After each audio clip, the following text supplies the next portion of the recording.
broadcast network, AfterBuzz TV. Over 20 million weekly downloads in over 150 countries, and your number one source for after-show entertainment.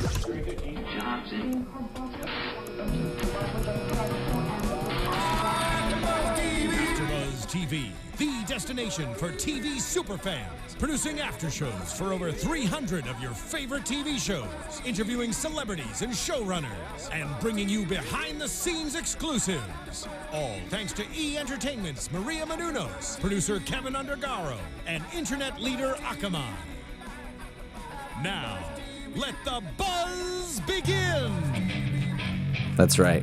Let's get into it. Let's do it. Let's do this. Welcome, everyone, to AfterBuzz TV's Boxing After Show, the first of its kind here at AfterBuzz TV. I'm Jared Gilkerson, and I'm joined alongside Andrea Fasano. Hey guys, Andrea Fasano here. I'm really excited. I'm excited for the show, and this is a really cool topic, so I'm excited to get into it and talk about it. Yeah, Sports! I know, yes! I know. If you love the fight game, you're going to want to stick around. We're going to break down Kovalev, Pascal 2, and some undercard fight that was on there. But we're going to stick to business here. Andrew, before we dive into it, where can everyone find you on Twitter and all that great internet stuff? Yeah, you guys, hey, I'm Andrea Fasano. You can find me at Andy Fasano on Twitter, Periscope, Instagram, all the above, and follow along. So many fine interests. I have? Yes. And I'm Jared Gilkerson. That's at Gilkerson Radio on Twitter. You can watch us live on YouTube. You can download us on iTunes and SoundCloud. Be sure to rate us, comment, hey, Jared, you got that wrong. That was the fifth round. Like, we want to hear mistakes, because we got a lot to run through. And if you saw something else in the fight that we didn't mention, we'd love to hear it. Kamal, don't correct me. Just correct him. You don't have to correct me. Oh, man. So we kicked off the night in Montreal. Like, this is a great fight city. You heard the crowd. Yes. For the main event. I had to keep adjusting my volume. Yeah. Right? Yeah. It was huge. It was so loud. Everyone was so pumped. I mean, this is the second shot. Yeah. For both of them. Yep. So much on each side to really go into this one. And I loved how Max. Yeah, Max, he's an, you can call it. He's like right? He's an announcer. How he said, Max Kellerman, how he said at this one point, for Kovalev, that basically this is his second rematch, and going into this second rematch, he destroyed the first guy in the first rematch. So if he does it even more this time, it just brings him to a new level. Yeah. He's such a good fighter. It did. Yeah. He's so technically sound where, he's almost robotic in there. It's like he's got no emotions. It's like the Terminator Totally. in there. Yeah. But isn't that just the Russian way? Like, I think Russian fighters or Eastern European fighters kind of are interpreted as almost robotic. He could speak the English language pretty well, and for not being over here that long. And I think it just comes through. You hear a fighter from Cuba, and everyone kind of takes like, oh, Latin fighters, they're full of life and all that stuff. That's just the way it kind of sounds. But a lot of fighters do take on where they're from. So like you've got Russia, or Russia or Serbia or Uzbekistan or places like that where it's cold, it's nasty, it's mean, and Kovalev is every one of those. I think the good thing about what you're saying, or what falls through with this, is that it's emotional, it's a passionate sport, but he removes the emotion from his face. So he doesn't want you to know what he's thinking about. He doesn't want you to know what's going on in there, and he is just all business. Yeah. All business all the time. And we saw at the end, we're, not all of a sudden fast forwarding real quick, but he was really wanting this fight, and it wasn't just, I'm going to win. I'm going to take it to the next level. I'm going to punish you for opening your mouth and show you where the respect belongs. Yeah. And he just said, as humans, as people, the respect should be there. So he did what he came to do. Yeah. Well, that was that's a nice teaser to the end there. I like how you did that. So we'll jump in. These two met last year, and Kovalev punished Pascal in 8 rounds. Kovalev was caught in that fight more than he had been in the past. Of course, HBO does a great job of presenting these fights, and they showed the recap, and we both watched it last year, and Pascal really was never really in the fight. He got a few good shots in, and everyone was kind of taken back. But Kovalev, once again, has a great chin and never looks like he's in any real danger. So coming into this fight, Kovalev was a big favorite. So they did the fighter breakdowns and everything, and all the bio pieces and everything. And now Pascal has a new trainer, Freddie Roach. I mean, world-renowned trainer. I love that guy. You like Freddie? You guys, I'm going to be the emotional one here, like out of the two of us. I come from the female perspective, but he's just such like. He was just such a sweet man, and to be a trainer of that level, and for him to just really care about, Pascal as like protecting him, you just can't not love him for that. You're just like, oh, I want to see this. I want to see him win for that. Those are the kind of things that I judge a fighter on. His camp, the people behind him, the stories. That's what everyone does. That's what you like to see. But I just liked Freddie. I liked him a lot. Yeah, you either love him or hate him. Trust me, a lot of people don't like him. He gets some bad reps in places, and that's boxing. You're gonna love or hate fighters, and that's what makes the sport great. But let's dive into it. Let's dive right into the fight. Yeah. I mean, coming in, Kovalev. His KO percentage is so high, 25 KOs, and only at that point only 28 fights, and now 29, and we'll change the percentage after this fight. And Pascal 33-1, but in a lot of people's opinion, Pascal had lost his last 3 fights. Now I know he won against Yunieski Gonzalez, but a lot of people thought Gonzalez was robbed, and so his fight before that was against Kovalev. And now we've got this one, so I might have teased what happens, but hey, if you're listening to us, you probably know what happens. Right. So let's get into the first round. Early in the first round, and I think we were talking before the fight about all the damn logos in the ring, and it's getting out of control. You had just mentioned it.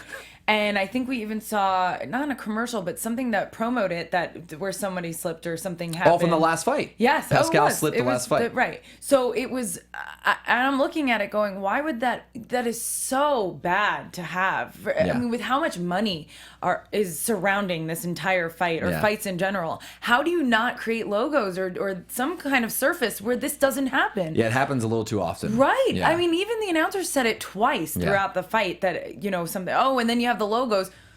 Are you not wearing the right shoes? Or are you not wearing, like, is this... Just get rid of the logo in the center of the ring like that. That'd be fine. Whenever you see fighters in the center of the ring, they're really planting and really getting behind shots. And when they're in the corners, I mean... There's the danger there is the water from the corners. There's a lot of water that gets on the canvas. But just get rid of that. That logo in the center of the ring was causing problems because, like you mentioned, Pascal slipped. Yep. Slipped. Oh yeah. But we later found out it was from a Kovalev jab. Mm-hmm. Now, how strong is this jab? I mean, we watched the fight before this where guys couldn't break wind with their jab, and now we watch this fight, and Kovalev legitimately knocked down, which the referee didn't notice as a knockdown in the fight. Neither you said it, but I didn't either. I was like, oh no, he totally slipped. Yeah. Because it looked like he kind of even missed his face. Yeah. And then from a different angle, he got him. Yeah. He got him pretty good. He did, but it was still the logo, because at one point Kovalev in that same round looks down. I don't know if you caught it, and I don't know if anyone else out there watching the fight caught it. But Kovalev looked down in the middle of the round, and so I think something was still up with that logo, because I think that's a problem. We don't need to harp on it any longer, but just get rid of it. I know that a lot of sponsors put up a lot of money, but get rid of these damn logos. That's what I'm saying. You put up so much money. How can you not create some sort of surface this is slip proof? Yeah. That should not even be an inkling of an issue in a fight like this, in any fight. That the fact that that's even coming into play, there's a problem there for something that there's so much money involved. Yeah. And what I was saying to you was when Pascal did that, the reason why I thought he just slipped was the positioning of his feet. It kind of, like you said, he almost went to split position. And when you get punched out like that, you kind of trying to catch yourself and you're going backwards. Yeah. But if he slipped into that V, it was almost like he was like slipped out and punched down at the same time. Yeah. And that's why I thought he just slipped, because it was kind of like you can tear your knee. Yeah. You can do, I mean, I play soccer, so a lot of those times when you're going for the ball, you're doing something like that, you can tear a lot of stuff that usually, your power comes from your legs. That's horrible. Yeah. Like, I can't even imagine who would get sued if that happened. I don't know if that's a thing, if that could happen that way. But I'd be the first one being like, you probably that's can't not get fair. sued because you're already in a fight, but there's I probably know, something. and the contracts and everything, but I'm just saying, you know, Yeah. like, that has nothing to do with She's the angry actual about fight, it. man. That's so annoying. Yeah, I mean, it's like people, No, let's who's go for saying it. all of a sudden that turf is messing up your knees and Yeah. stuff, and it's a fact, but like, how are we not figuring this out yet? Kind of deal. You know, maybe we should just box on grass. Yeah, That's what Andrea wants. It's like it's Nice, even grass. plain Yeah, grass. like someone Nice to mow sod. the ring. No one mowed the ring. And that's another point about mowing. We could talk beard talk. We could talk canvas. We could talk Yep. beard talk. I wanted to get in. I mean, the first 2 rounds, I think were clear. Not as clear as the later rounds, but Kovalev was just getting off shots more crisp, more cleanly. Yes. Now Pascal was trying to be aggressive. But that ended very soon. And then as we get into round 3, let's get into round 3 because I think we're starting to see the fight turn a bit. And then you turned to me while we were watching out there in our lovely screening room. Yeah. What were you seeing in the fight at that point from Sergey? Well, like you said in the beginning, with Pascal, he wasn't playing intimidated. He was out there for the fight. But round 3, you just saw that Kovalev was going after him and the extension of the arms, and he was really making contact where that's where we started to see Pascal ducking and really bending over. And I just felt like he wasn't even going in for the hug, the grab. Yeah. He was just like hiding almost. And that's where it really started and I'm sorry to go back to the slip. Yeah. I think that messes with your head too. I think that's something where it's like, oh shit, I just almost fell, or my footing's wrong. Something's, because even if it was the punch and it was a knockdown, which it was, right? Yeah. We saw in that playback. That's gotta mess with you. Like, hey, he got a good shot in the first round. Yeah. Come on. Yeah, like he landed a pretty staunch jab, and Pascal landed a few shots. They weren't doing anything. Right. And Pascal's a tough guy. Yeah. I mean, and they got were a saying chin. his jab is even better than his right. It's so good. But I didn't see much of it. Yeah, and what you were saying earlier about Kovalev. Teasing him and feinting him a bit. Absolutely. Yeah, and you that pointed him out. started also in the third round. Yeah, in the third round. He was very much teasing him, kind of playing with him. I think he had that range where it was just so obvious that Pascal was kind of ducking. Yeah. And Kovalev was just kind of like teasing, and then and I understand sometimes that's part of the whole strategy to kind of fake it out and feint it, like you said, but he was doing a lot of it and very early on, and I caught that and I was like, wow. And then he got him really good. Yeah, you catch a guy in round 1 with a jab and knock him down, and you knock him down. Right. Maybe no one else, maybe the ref didn't see it, and some people in the crowd. Nice point. But he knew he knocked him down.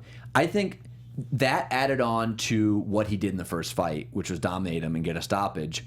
I think Kovalev knew, a minute into the fight, I got this guy. I can do this, and I can feint him. He's going to think a right hand's coming. I'm going with the left. And I got to say, Pascal's movement was not very good. He was standing in the corner. He was taking a lot of shots. His movement, his legs looked wobbly early. Yeah. I mean, you saw that, Clearly. right? Yes. I mean, his lateral movement, it was like Gumby legs. Yeah. So it didn't look good early for Jean Pascal. And what I believe is a huge turning point in the fight, we go to round 4, and you realize about 30 seconds into the round that he's not throwing punches. No. And it's at this point in the fight that the ref's actually taking a really strong look at Pascal because he thinks he's taking too many shots.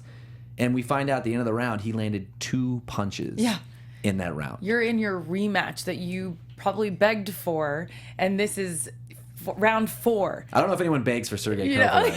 He might beg for the $2.5 million that he made around that off the fight. That's what it's all relative. Yeah. But and I just think, especially around that time, 3 and 4, Kovalev, I think I even turned to you and I said this, thought this. He had such composure, even with the feinting, but he was so composed. He was so patient, and I think, like you said, he had that confidence, and you could read it all over his body, head to toe, head straight in there, like just deadpan, like I'm gonna get you. Yeah, and I don't fault Pascal. I mean, he's come off a bit pompous in the past, and as we talked about, we can maybe hit on it a little later about him calling, blatantly he called Kovalev a racist before this fight. If it's warranted or not, I don't know. I could see both sides of people. What happened? But to poke the bear like that Out of it's the boxing. ring. He's probably trying to. I mean, you do anything you can in boxing. You get beat pretty sound in 8 rounds the fight before. You try to pump yourself up. You got no team around you. It's the ultimate individual sport. I mean, you have your corner, Right. but you don't have a team when you're in the ring. And then when you get knocked down in the first round, it looked like he was just trying to make it 12 rounds. Right. Like by the 4th round. Like it just looked like he wanted to make the distance and prove I can last with this guy. But he wasn't gonna. He posed no danger in the 4th round. Yeah. 2 punches landed. After the 4th round, to be at that level No. where you're just kind of defending yourself Yeah. and saving face as long as you can. Yeah. That there's no hope there. You're kind of just like, all right, And that's sorry, when buddy. we started thinking a bit. Okay, it's a matter of time here. And so we move into the 5th. Right. And he landed 1 punch in the 5th round. But So 4th and it's 5th, just getting worse. 3 punches combined in 2 rounds. And I thought the ref was gonna, and I'm glad he didn't, because I mean we've watched enough boxing and we've seen it only takes 1 punch, and I'm glad the ref didn't step in. Yeah, It's a he's little still early. holding his ground. Yeah. I mean, I understand it. Like, sometimes you see them and their eyes are glazing over Yeah. and they're kind of, they don't even know which way center. But I didn't see that yet. I didn't No. see it go quite there. And so I agree with you. I was like, let them play. Yeah. Like, game on. Well, Keep it going. He did. You know? Yeah. I know. And then Freddie wanted him to get out a little soon, too. Yeah, that was the first time after the 5th round, Roach threatened to stop the fight. He said, you got to show me something this next round or I'm Yeah. stopping it. So we move into round 6. And at this point, you got to think it's over. And the announcers, Max and Bernard and Jim, they all started hinting that Kovalev wants to punish Pascal. And that was a really good point because Pascal made it personal. And there was one point, I believe it was in the 6th round, where he had Pascal in the corner, landed about 2 or 3 shots, maybe 4. And then instead of just if he keeps the bombs going, the fight's over. Right. He backs off about 6-7 feet into the middle of the ring, and at that point, everybody is like, "Whoa, this guy could have just ended the fight, but instead he wants to back off and then go back in because if the ref sees him taking 4 or 5 shots, backing He's gonna off call another it. 3." Yeah. I mean, that's a brutal guy. Like he's a mean He was out guy. for blood. Yeah. Well, I think that his biggest thing was respect, like he said, and I don't care what And his fight mom it was is. there, damn And it. his mom was there. I don't care what fight it is. It's like anything. You can run your mouth and say anything outside of that ring. Once you're in the ring, that's all that freaking matters. Yeah. That's all that matters. And so if you're someone, it's funny because I want to say if you're someone like Kovalev who keeps a head on you, when clearly he didn't because he's aggressive and angry about it, but he still fought a good fight. Yeah. And Pascal did nothing to back up what he was saying. No, he felt like it was like I go back to round 1. You get knocked down from a jab like that. I think mentally you might check out, and I'm not saying he checked out because I'm never going to call a fighter out on checking out. And he's a tough guy. He's been in some wars. He never really went down. So No. that was hard for me to be like, really? You're going to stop him again? Yeah. Like, Yeah. So we think it's over because he last round, 6th round. Freddie, yeah. I mean, Called him out. He said, "You're done." I'm done. You're not taking this punishment. And he begs for another round. I mean, Jean begs for another round. Give me another round. One more. And then as soon as you see Freddie, he crouches, then you know it's on. That's not a trainer getting talked into it. He says, give me one more. And I think maybe Pascal deserves one more. Yeah, as a I fighter. think so too. He deserves it. Like I said, I didn't think he was not nowhere near the end of the fight, but I just put him back in. Like, if he was sane enough to kind of answer, then go forward with it, I say give him the shot. Give him the chance to. Yeah. But I have to say, now at this point, we're in round 7. Yeah.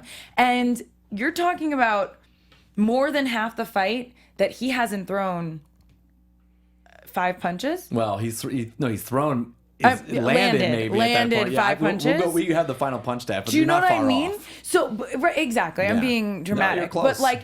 so it's sad. It's very sad to me that these guys make so much money and get so far in this, and you train so hard to be in this situation, Yeah. and you're not even landing half of your punch.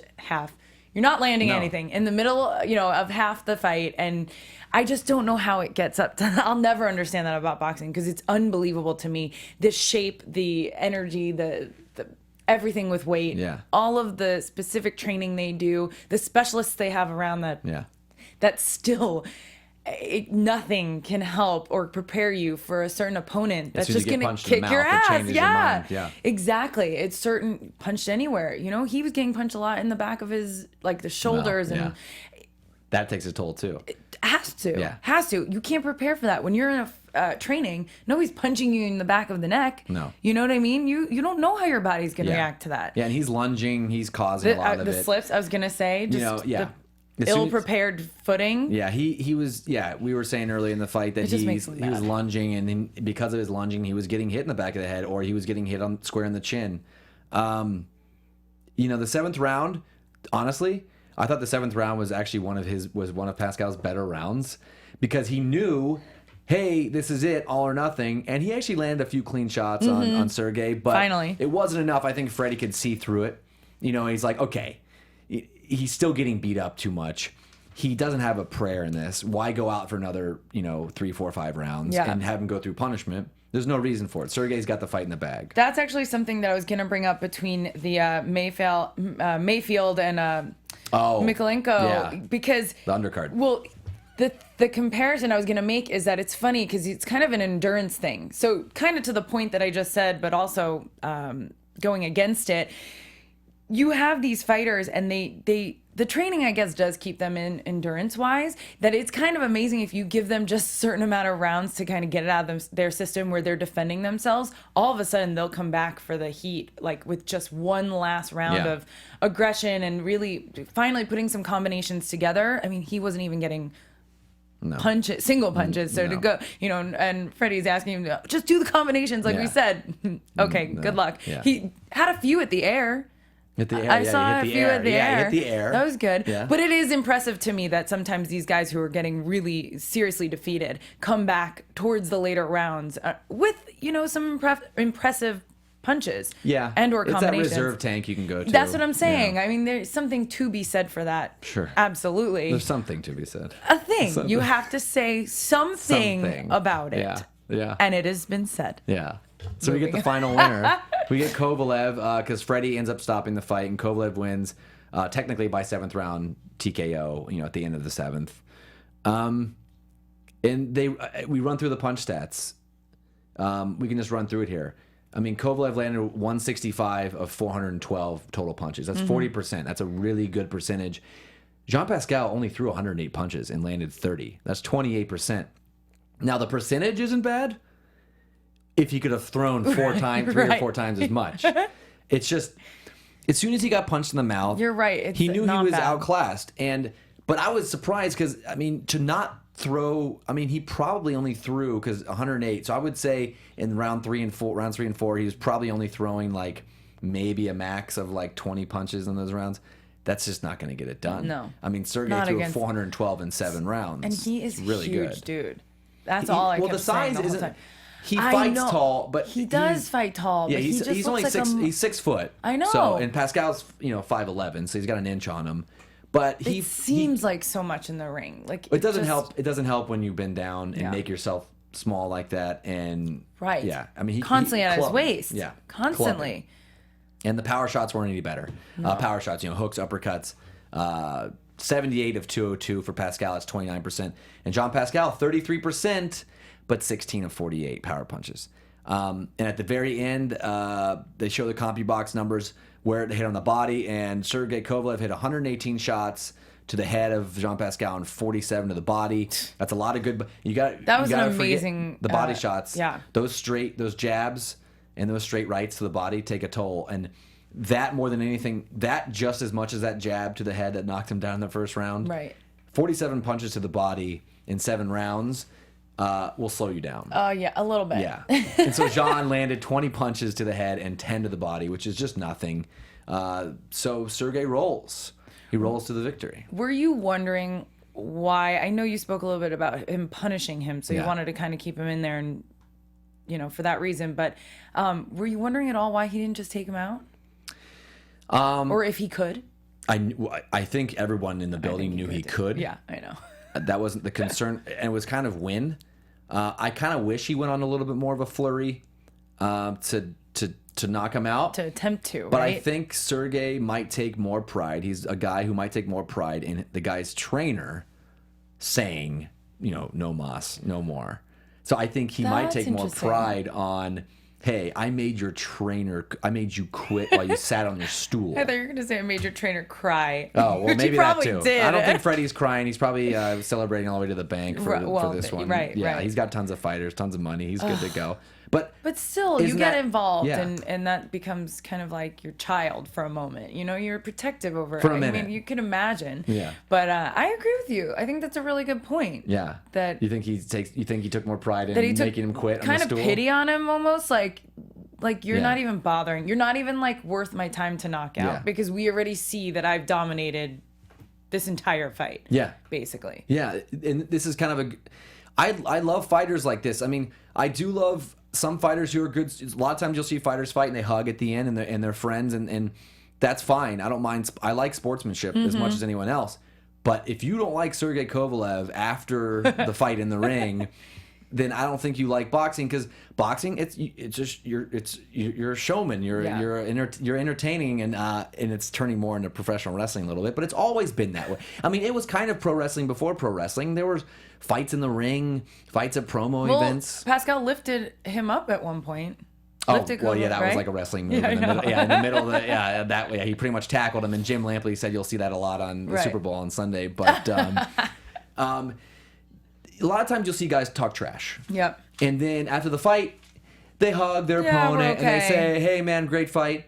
But I loved it because Max went in the ring, and here's some. I'll run through some quotes. I love it. And his broken English, which makes it even Oh, better. it was marvelous Yeah, to watch. yeah. And just really quick before No, you go do that, for it. he said, like, I love that you just said if you didn't like him before the fight, then you definitely don't like him like after because Yeah. of how he was Yeah. in this fight. But even after this, what you're talking about right here, him speaking after Yeah. the fight. Then you definitely don't like him, but Yeah. a lot of people do like him after that, just from him speaking his mind. And that's what's great about sports. Like, it's kind of like the Cam Newton thing. Like, love him or hate him, it's fine, but don't tell him he can't celebrate. Don't tell him he can't have an attitude. Mm-hmm. I can hate him for it, but that's what makes sports polarizing when Yeah. you have characters and people who you can That's that you it. love to hate It's or a love character to love. because in the ring you get to see how good he is as an athlete, and then Yeah. outside that's his persona. And brutal. I think I agree with you. I loved him even more after. I was like, whoa, but he had a point. He's brutal. He Sorry, you had a point. He said, even though we're in Montreal, where Jean Pascal is very popular, he said everybody said kick his ass. Another quote, Everybody. fight more rounds and make more pain. And then he lost the bet, $50,000. Now here's what happened. They made like a bet during the week. There was a $50,000 I love bet that he would finish him before, I think, quicker than the last fight, which is 8 rounds. Mm-hmm. So Jean took the bet. So I don't know if he's actually going to pay up. But I just love how like two boxers were betting 50 grand. On themselves. I know. But do you imagine? Do you imagine if it came out, like, let's say at the end of the Super Bowl, I just assumed Tom Brady. Mm-hmm. Let's say Peyton Manning's like, "Hey Cam, you owe me 50 grand for this." The NFL would investigate. Oh my God, that's what I was Up in just arms. thinking. That like, is that illegal on some sort of level? Oh, But, they would find something illegal with it. Come on. The best about that, though, was he didn't realize it was before the 8th round. So Yeah, when he he just realized it remembered. in the Yeah, you're interview, right. he was like, hell yeah, I just won 50 grand. Yeah. Okay, on top Added of your on to 2 million. probably Yeah. 3 or right. 3 plus. Exactly. But that's fun. That was hysterical. And he went on to say, "I don't respect him and never will." He's never respected me. Yeah, I never will. I punish not good person. Everybody understands who is who. That was, I think, his best line. Yeah, I mean, you can go and read the articles if you want. Just search Kovalev racist or Kovalev T-shirt. You'll see it. We don't need to break all that down now. Plus, it's over with. Well, it might not be because he might right. fight Adonis Stevenson, or Adonis Chickenson. I love that. And then he boxed like a chicken. I know, and I you can't, some of it seemed a little it had like a almost pre-staged because all of a sudden Stevenson's in the ring with his 100%. suit. Plus, if the you don't know, Chickenson, unless he's said that before, which I haven't ever seen. might have. I haven't heard him say it before. greatest nickname ever. Yeah, exactly. He did not come up with that on the spot. So, agreed. Stevenson's WBC champ. Sergey Kovalev has the 3 other belts. So, obviously, the boxing world would like to see that. The boxing world, and I mean, I guess we can we'll kind of run into this right now. Let's just jump in officially. Mm-hmm. Yeah. What's next for Sergey Kovalev? We saw an interview with Andre Ward, who is, some people believe, pound for pound the best fighter in the world, and he's a light heavyweight, or going to be, because he's fought at super middleweight for his whole career. Mm-hmm.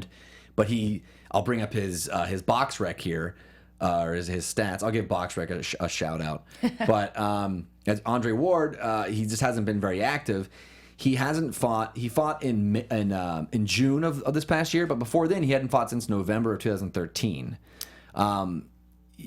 He fought once in 2012, once in 2013, missed all of 14. Right. So a lot of people say this guy's slipping, but that's the fight everyone wants to see. Andre Ward's an HBO fighter. Sergey Kovalev's an HBO fighter. So it's going to happen. It's going to happen, but it just sounds like Andre, and I don't know what you thought about his interview.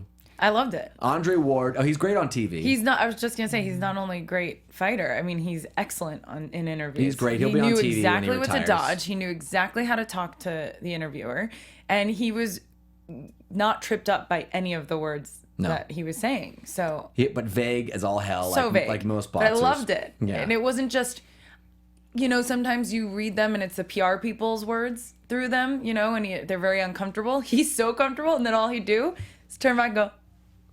Yeah, he just smiles. He just smiled at the camera. It was awesome. Now he's gonna. So, he said he's gonna fight in March. Okay. Against Sullivan Barrera. I mean, this guy's 17-0. He'll probably handle him. Yeah. It's probably gonna be a no risk. Kovalev will probably fight again, and I'll bring up the light heavyweight rankings. And Kovalev even said, "When you're ready to Ward." Right? Yeah. Take your time. Take your time. So, but here's the problem in the light heavyweight division. We were talking. I'm looking at the top 10 right now, and I've been watching boxing for a long time. I couldn't name off the top of my head who was in the top. I could name maybe half.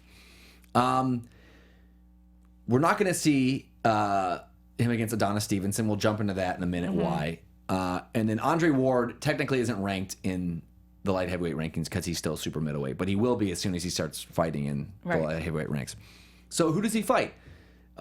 He just beat, and I'm going off of Ring Magazine, great site for anyone who wants to check it out. Ring Magazine has great rankings. He beat Bernard Hopkins, 51-year-old Bernard Hopkins. He's ranked 3rd. He beat Jean Pascal, ranked 4th. Stevenson's 2nd. So you jump down to 5, you've got Eladir Alvarez, and you've got Jurgen Brahmer, Isaac Chilemba.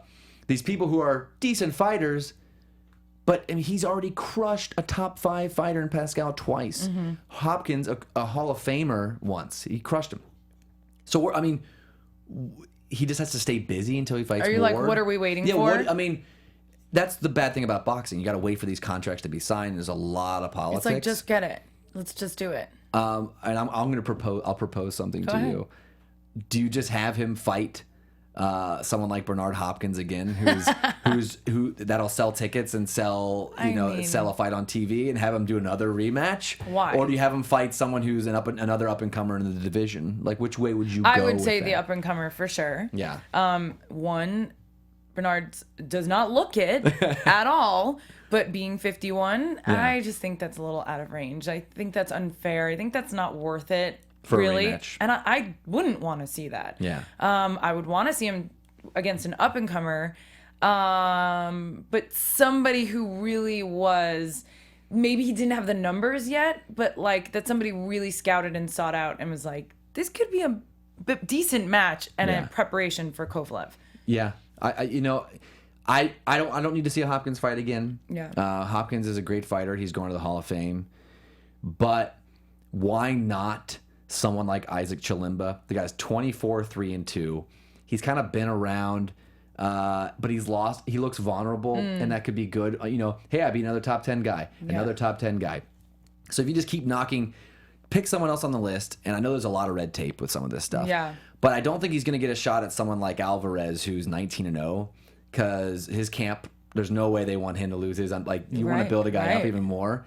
So if you choose someone that's maybe in the top 10 or just outside the top 10, that maybe has a few losses on them and is willing to be game, and that's a big payday. Yeah. So here's a fight I kind of would like to see. This is the one I want to see. Go ahead. There's Andre. I hope I'm pronouncing this. I haven't said his name in a long time.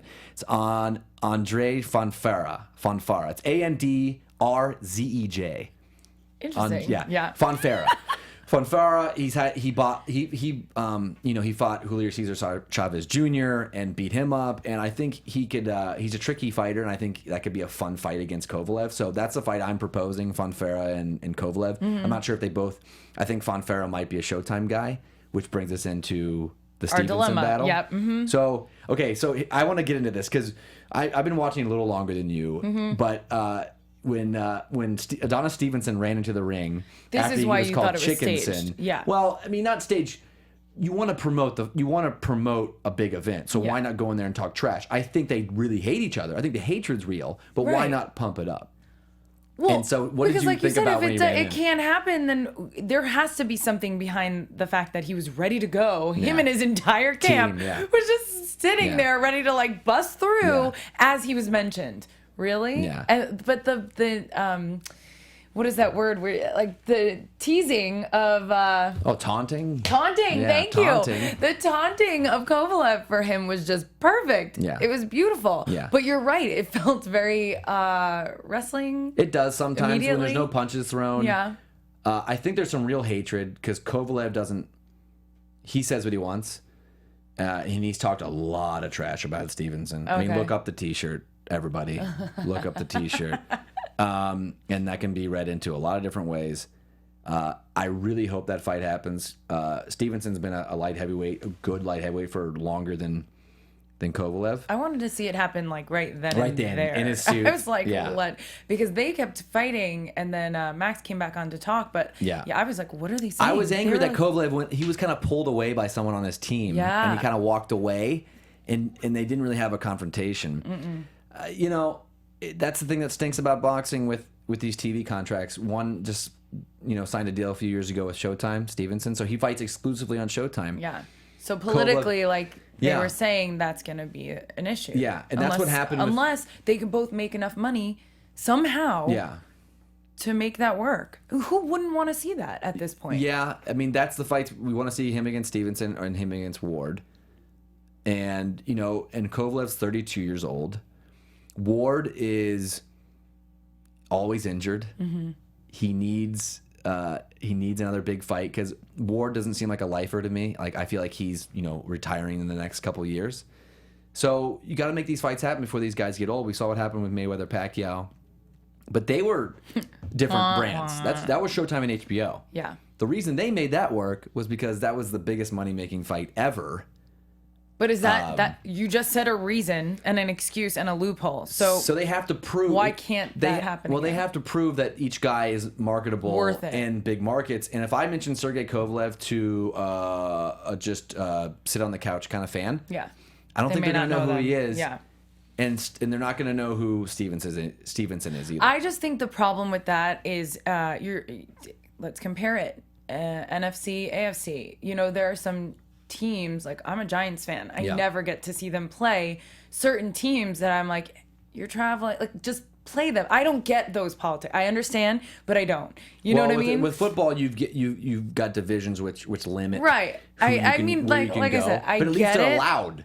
Right. At least the Giants are allowed to play the Chargers and come out west. And it has happened. I understand that. Yeah, it has happened. Or like I get it with the American national team. Like I get it, but there's some part of me that's like, if you were able to cross over sometimes, you would really see who the champion is. You would really see the winner. And I that gets me sometimes in sports. Yeah. Across all levels. So this is one of those times that it bothers me. And I just go, well, how else are you supposed to really determine who's the best? Yeah. But well, in a perfect world, we wouldn't have a ton of sanctioning bodies, and we also wouldn't have TV contracts that keep you from seeing big fights. It's just that's the one thing that the UFC does much better than boxing. But I'm always going to be a boxing fan. So eventually, a lot of great fights are made and things are done. So what we come from this is that we hope that, down the line, hopefully in the summer or fall, probably most likely the fall, we see Kovalev and Ward. Maybe they can get something done with Stevenson. I'm not sure where Pascal goes. I'm not sure the boxing fans are really concerned. I think boxing fans are a little tired of Pascal. Mm-hmm. We've seen him in a draw with Bernard Hopkins. We've seen him lose to Bernard Hopkins. Now we've seen him lose to Kovalev, lose to him again. Mm-hmm. He peaked a few years ago when he won the light heavyweight crown and had some great fights. I could pull him up, but I had a few of them up. But he's on the downslide, arguably lost 3 fights in a row, but I guess technically 2. He's a little long in the tooth. But I'll never tell a fighter, you got to stop fighting because you haven't. Hey, it's a sport. It's your profession. Do it for whatever you want to do. He's a guy that's always, I think, going to be in the top 10 as long as he's around. So I hope he can, bounce back. He's a good fighter. I think that's interesting because, like I said, even with the training and stuff, you just you don't see in a fight like this. How are you in the top 10 if you're competing against Kovalev and you don't even see your training style? I don't see it. It doesn't come across. I mean, of course, you're not going to see. He fought maybe the best fighter in the world twice and lost. I get it. He fights someone. I'm like, if he fights okay. the guy, if he fights someone who's ranked, I'm tough, 9th, guys. I'm a tough judge. Yeah. Come on. Yeah, she would have Pascal ranked 20th right now. No, He's out of the top 10. Oh well, yeah. Oh, just maybe. forget about him. Maybe. To say though that he's gonna always be top 10. Yeah. I think he sticks around for a few more years, and I'd like to see. He's always had a good chin. I'm not sure if he's going to keep training with Freddie Roach. It's funny you keep saying about the chin because they did have a comment on him about his beard. Oh well, yeah. And how Letterman spoke to the Montreal Boxing Commission. Yep. Saying that that it's illegal and he should shave it. And they said they were going to make him and he didn't. Well, beard or no beard, I think he's losing it the doesn't fight. matter, but do those things matter if he wins or some fighters might have brought up that, hey, his beard was too long and the rules are rules. But when you run is into it a fine? Is it just you know what I mean? Maybe a fine, but when the commission, the city you're fighting in doesn't say anything, care. there's probably really not much weight. Just thought it was worth mentioning. No, yeah, it was interesting, and if something would have happened and someone would have brought it up, and it could have been a big factor, it could have been a talking point, right? But it was no big deal. I don't want to take too long on the undercard. Yeah. We had Dmitry Mikalenko, the mechanic. Do a sentence. Yeah, now he's 21-0. He fought Kareem Mayfield. Now, Kareem Mayfield, really quickly, was a fighter who was mentioned as possibly Floyd Mayweather's last fight because Floyd mentioned every friend he had to make him money. Yeah. Because he has that right to, in the end with Andre Berto. But this fight was nothing. Judges scored it 100-90, 2 of them, and then 99-91, which is how you had it scored. I had it 100-90. I think Dmitry Mikalenko is a welterweight, is kind of a fringe top 10 guy that can maybe make some noise. After watching that fight, what did you think of his game? Did you see any potential with him in that fight? Yeah. You said Mikalenko, right? Yeah. I liked how they were talking a lot about his punching style and how it was a high quantity, but not so much hard hitting quality. Yeah, the arm punches. And so it's going to fare you well in a fight like this against Mayfield, but how far can you go with that kind of style? I don't know. I mean, that's it. I don't know. No, that's and is he also interesting enough to keep watching? Yeah. I thought he was because hey, if you win a fight like that, I think he put in real good work for it and he deserved it. Yeah. But I don't know. I don't know how far he can really go. I'd like to see him try. Yeah. If that's the answer, then I'd like to see him try. So yeah, I would stick around to watch him and see how far he can go, Yeah, Ring Magazine has him ranked actually top in number 10 in welterweights. Yeah. So if you're going to put him in there, I think HBO's got some stock in him a little bit. I think they kind of want to see him do well. Yeah. Because Kareem Mayfield was a last-minute replacement. He was just outclassed in that fight. Didn't look disinterested. I think Kareem's a decent fighter, but I think with all the circumstances, last minute replacement, who's going to deny an HBO fight? Right, of course. He just Still an issue sloppy. with me. He looked a little sloppy. A little lazy. Yeah, he was selling his shots a little bit. And you're going to talk about like eye line. I'm like, there's so much I want to say right now. No, yeah. His eye line always seemed a little off. Yeah. He almost turned his back a little bit. A little bit. And he was just very, I hate using the word lazy. Why would you ever walk into that ring with a lazy attitude? Yeah. And just disinterest. But he did. It just seemed a little, and obviously he was on the defense almost the whole time. But yeah. He came out firing. He did. Bull rush. Yeah, the bull rush. But he wasn't accurate enough. He dominated that fight. Hopefully we see Mikalenko against someone like Errol Spence or Saddam Ali. Then when you get up to that next echelon, you've got guys like Danny Garcia and Tim Bradley and Keith Thurman and Sean Porter, Pacquiao, Kell Brook. Face lights up. Yeah. We got to see it. He's not there yet, however much HBO wants him to be. Yeah. But Mikalenko said he would like to fight Ruslan Provodnikov, who is an all-action fighter. The guy is must-see TV. And Dimitri is a come-forward fighter. And like Bernard Hopkins said, that would be a phone booth fight. Mm-hmm. You wouldn't need a lot of room. Right. So I think the fight fans would love to see that fight. I like that too. And they were sparring partners years ago. Wow. Like he was a sparring partner for Provodnikov. I didn't know that. That's awesome. So they know each other. Ooh. I know. See, that's where it gets personal. The emotions come back into play, Yeah. and that just makes for a good fight. Not for Eastern Europeans. They just don't get it. They just don't care. I was still like, give me the gloves. So I guess the look ahead, we won't get into it too much, but our next round of fights are going to a packed weekend, February 27th. From New York, you've got Terrence Crawford versus Hank Lundy. Terrence Crawford's for his WBO junior welterweight title. That's going to be great. That's another guy I compare Terrence Crawford and Sergey Kovalev. They're very much alike. They're from completely opposite ends of the world. Mm-hmm. But Crawford, go look him up and watch the end of his last fight and watch him talk trash to his opponent because, he said, it's special. Look it up because he says, did you get what you were looking for? That's what he said to I got the end because the fighter was talking a lot of trash. Wow. So he's just a very accurate, I love Terrence Crawford. I think he's going to be a big name in the next few years.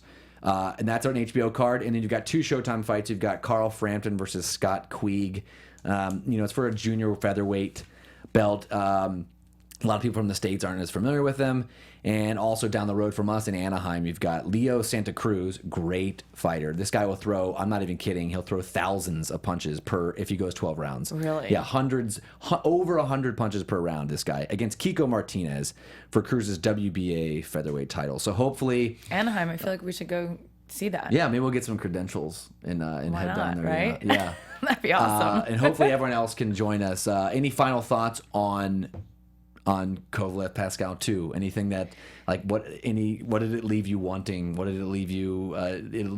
Ooh, that's a good were question. You satisfied from the fight? I was. I was excited to see it just because I love rematches. So I think that it brings obviously a story with it that you don't get from not never, but you rarely get from two fighters who've never been against each other before. So that alone was interesting. And I was just excited about it. I was stoked to see what happened. And it kept you guessing. Like, you pretty much knew what was going to happen. I'm always like, hey, it's anybody's game sometimes. You just never know. But it was interesting. It definitely kept your attention. Who knew? I was waiting for that punch, though. I was waiting for the knockout. I think everybody was. I think the one thing, I guess you could have wanted from this fight was to see him really finish Pascal. Mm-hmm. But Pascal's not a fighter who's easily finishable. Yeah, he's not.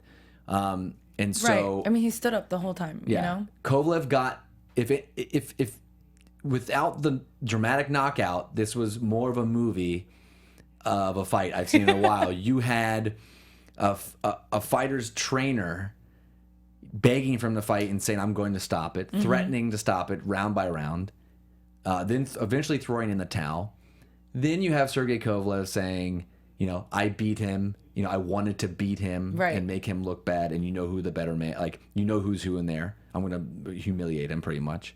And then you have a contender running in and getting called chicken. That's like the biggest movie line in the world. Like Chickenson, Adonis Chickenson. Shirts are being made right now, I bet. For sure. So I think you had all the kind of drama in this fight. It was a very entertaining fight, and there were a lot of storylines. Yeah. Like a lot of different storylines. I'm glad you just said that. Before we go, I want to ask you, just as a fan of boxing, who do you usually root for? How do you determine who you're really going for in each fight?